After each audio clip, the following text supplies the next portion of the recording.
રાત્રે 1 વાટકી વાલ પલાળીને રાખ્યા, 5 સીટી મારી છે મિત્રો. જુઓ સરસ ચડી ગયા છે. આદુ મરચાંની પેસ્ટ રેડી કરવાની. 1 વાટકીમાં આંબલી પલાળીને રાખવાની. અડધો ચમચો ઓઇલ નાખી દેવાનો. અજમો નાખી દેવાનો.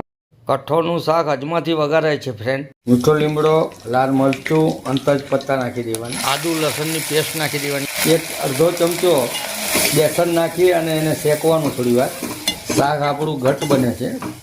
કાશ્મીરી લાલ મરચું નાખી દેવાનું. હળદર નાખી દેવાની. ધાણા જીરું પાવડર અને આપણે જે રેડી કર્યું હતું વાલ એ પણ નાખી દેવાના. થોડુંક પાણી નાખી દેવાનું અંદર. 5 મિનિટ ચડવા દેવાનું. ગોળ નાખી દેવાનો. ગળ ચટ્ટું કરવા માટે આંબલીનું પાણી જે આપણે રેડી કર્યું હતું, ગરમ મસાલો નાખી દેવાનો અંદર. અડધી ચમચી જેવો.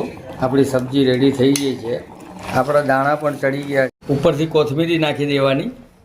આપણું વાલનું શાક રેડી થઈ ગયું છે મિત્રો. મારા જો રસોઈયા બનાવતા હોય એ ચૂરમાના લાડવા સાથે